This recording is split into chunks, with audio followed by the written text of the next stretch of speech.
அரசு நிறுவனங்களான ஜிஎல்சி மற்றும் ஜிஎல்ஐசி நிறுவனங்கள் மலாய்க்காரர்களுக்கு மட்டுமே வழங்கப்படக்கூடாது என்று டிஏபி கட்சியின் முன்னாள் தலைவரும் முன்னாள் நிதி அமைச்சருமான லிம்வான் யங் பிரதமர் டதஸ்ரீ அன்வார் இப்ராஹிமுக்கு வலியுறுத்தியுள்ளார். அரசாங்க நிறுவனங்களான ஜிஎல்சி மற்றும் ஜிஎல்ஐசி நிறுவனங்களின் பங்குகளை பெற 50 விழுக்காடு பூமி புத்ராக்களுக்கு மட்டுமே வழங்கப்படுவது நியாயமற்றது என்று அவர் கேள்வி எழுப்பினார். கடந்த அரசாங்கம் ஜிஎல்சி மற்றும் ஜிஎல்ஐசி நிறுவனங்களில் உள்ள பங்குகளில் பூமி புத்ராக்களுக்கு 30 விழுக்காடு மட்டுமே இருந்த பங்குகளை 50 விழுக்காடு என உயர்த்தியது. தற்போது அன்வார் தலைமையிலான ஆட்சியில் மீண்டும் 30 விழுக்காடு வழங்கப்பட வேண்டும் என்று டிஏபி கட்சியின் பாகான் நாடாளுமன்ற உறுப்பினருமான லிம் குவான் யங் வலியுறுத்தினார். கடந்த அரசாங்கம் 30 விழுக்காட்டிலிருந்து 50 விழுக்காட்டிற்கு உயர்த்திய போது பக்காத்தான் ஆதரவாளர்கள் மத்தியில் சர்ச்சைகள் எழுந்தன. ஜிஎல்சி மற்றும் ஜிஎல்ஐசி நிறுவனங்கள் அரசாங்கத்தின் சொத்துகள். அரசாங்கத்தின் சொத்துகளில் 50 விழுக்காடு பங்குகள் பூமி புத்ராக்களுக்கு மட்டுமே என்பதை மடானி அரசு மறுபரிசீலனை செய்ய வேண்டும் என்று லிம்வான் யங் பிரதமர் அன்வாருக்கு கோரிக்கையை முன்வைத்துள்ளார்.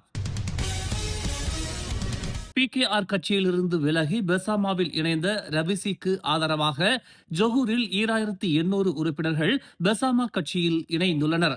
திராம் சட்டமன்ற முன்னாள் உறுப்பினரும் பிகேஆர் கட்சியின் ஜொஹூர் மாநில முன்னாள் உதவித் தலைவருமான கோபாலகிருஷ்ணன் உட்பட முக்கிய பிகேஆர் உறுப்பினர்கள் சொந்த கட்சியில் இருந்து விலகி பெசாமா கட்சியில் இணைந்துள்ளனர். பெசாமா கட்சியின் ஜொஹூர் மாநில தலைவராக அப்துல் ஹமீத் அலி நியமிக்கப்பட்டுள்ள நிலையில் ஜொஹூரின் 56 சட்டமன்றங்களிலும் பெசாமா கட்சி போட்டியிடவிருப்பதாகவும் நாடாளுமன்ற தேர்தலுக்கு முன்னர் பெசாமா ஜொஹூரில் போட்டியிடும் என்றும் திராம் முன்னாள் சட்டமன்ற உறுப்பினர் கோபாலகிருஷ்ணன் தெரிவித்தார். தற்போது கட்சியில் இணைந்திருப்பவர்களில் பெரும்பாலும் பிகேஆர் கட்சியிலிருந்து விலகியவர்கள் என்றாலும் 1000க்கும் மேற்பட்டவர்கள் இளைஞர்கள் என்றும் ஜொஹூரின் அனைத்து மாவட்டங்களிலும் புதிய உறுப்பினர்கள் இணையவிருப்பதாகவும் ஜொஹூர் மாநில பெசாமா கட்சியின் தலைவர் அப்துல் ஹமீத் அலி தெரிவித்தார்.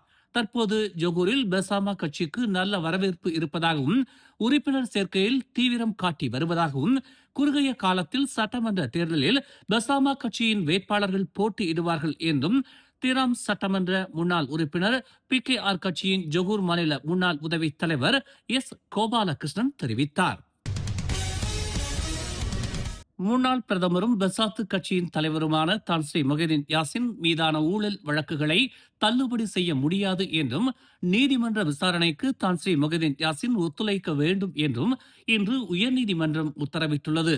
தன் மீதான ஊழல் வழக்குகளை தள்ளுபடி செய்ய வேண்டும் என்று மேல்முறையீடு செய்திருந்த தான் ஸ்ரீ முகைதீன் யாசினின் கோரிக்கையை உயர்நீதிமன்றம் நிராகரித்ததுடன் நாளை தொடங்கி அடுத்த 3 நாட்களுக்கு நீதிமன்ற விசாரணைக்கு ஒத்துழைக்கும்படி தான் ஸ்ரீ முகைதீன் யாசினுக்கு உயர்நீதிமன்ற நீதிபதி நூர் ருவேனா முகமது நூரின் உத்தரவிட்டுள்ளார்.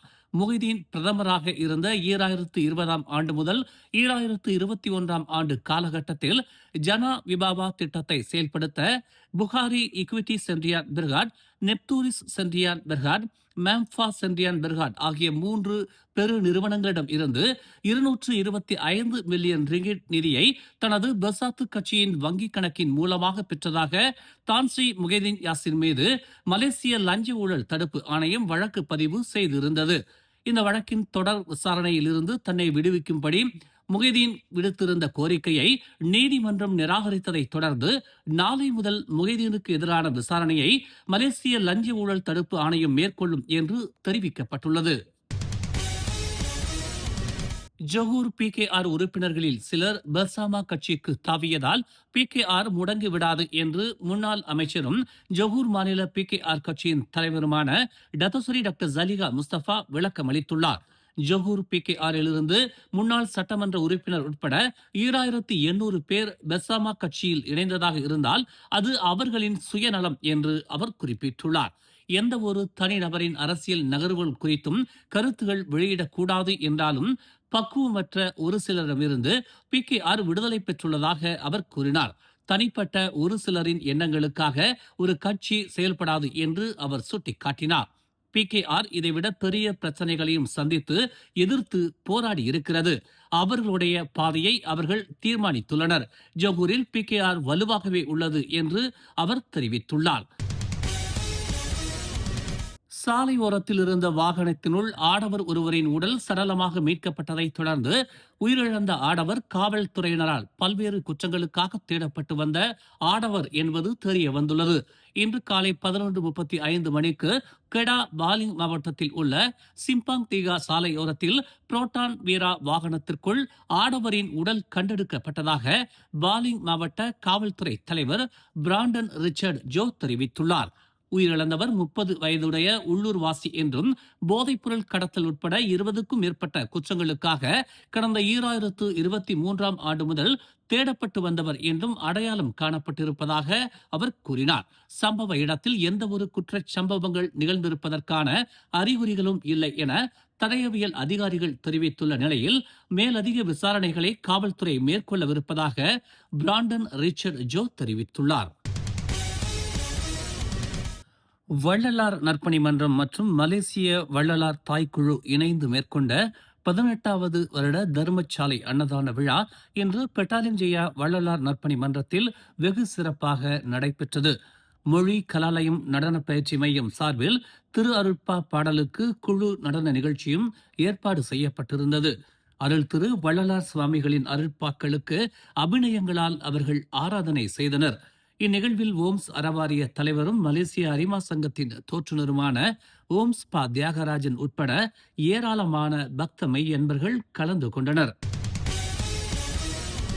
கோலாலம்பூரில் உள்ள ஒரு கட்டிடத்தில் வெடிகுண்டு இருப்பதாக பெறப்பட்ட ஒரு மிரட்டல் மின்னஞ்சலால் சம்பந்தப்பட்ட கட்டிடத்தை காவல்துறை முழுமையாக ஆய்வு செய்து எந்த ஒரு வெடிகுண்டும் அபாயகரமான பொருட்களும் கிடைக்கப்பெறவில்லை என்று பிரிக்ஃபீல்ட்ஸ் மாவட்ட காவல்துறை தலைவர் ஹூ சாங் ஹூக் தெரிவித்துள்ளார். நேற்று இரவு சம்பந்தப்பட்ட கட்டிடத்தின் பாதுகாவலர்களிடம் இருந்து அவசர அழைப்பை பெற்றதும் சம்பவ இடத்திற்கு வெடிகுண்டு தகர்ப்பு பிரிவினருடன் விரைந்து சோதனையிட்டதாக ஹூ சாங் ஹூ கூறினார்.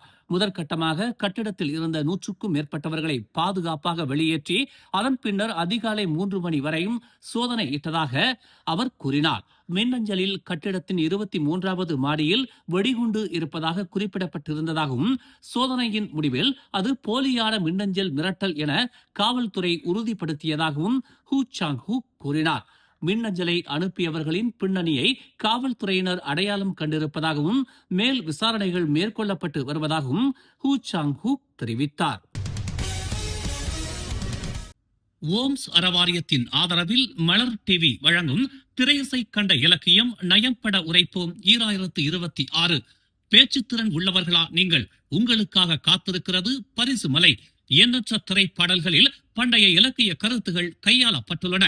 கண்ணதாசன், வாலி, பட்டுக்கோட்டை வைரமுத்து முதல் பலரும் பண்டைய இலக்கிய செயல்களை தங்கள் பாடல்களில் கையாண்டுள்ளனர். அப்படிப்பட்ட பாடல்களை அடையாளம் கண்டு 5 நிமிடங்களில் விளக்கி நயம்பட உரைத்து காணொலியாக்கி அனுப்புங்கள். 2 பிரிவுகளாக இப்போட்டி நடைபெறுகிறது. பிரிவு 1இல் 18 முதல் 25 வயதினரும், பிரிவு 2இல் 26 வயது முதல் அதற்கும் மேலானவர்கள் கலந்து கொள்ளலாம். பெறப்படும் காணொலிகளில் இருந்து 10 பேர் இறுதி சுற்றுக்கு தகுதி பெறுவர். முதல் பரிசு 5000 ரிங்கிட் தங்க பதக்கம், கோப்பையுடன் சான்றிதழ்.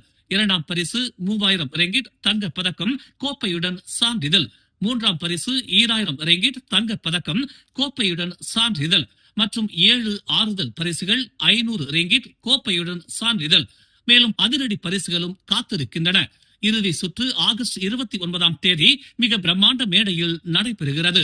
போட்டிக்கான மேல் விவரங்களையும் விதிமுறைகளையும் malartv.org எனும் அகப்பக்கத்தில் பெற்றுக் கொள்ளலாம். தொடர்புக்கு 0112244301 என்ற எண்களில் அழைக்கலாம். பங்கேற்பாளர்கள் உடனே பதிவு பாரத்தை பூர்த்தி செய்து போட்டியாளராகுங்கள்.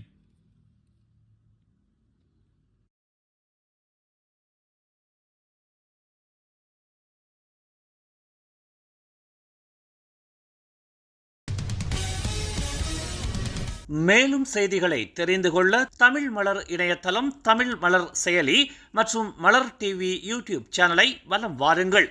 எங்களோடு இணைந்திருக்க மலர் டிவியை பதிவு செய்து கொள்ளுங்கள். உறவுகள் மகிழ்ந்திட விருப்பம் மற்றும் பகிர்வு சேவையை சொடுக்கிடுங்கள்.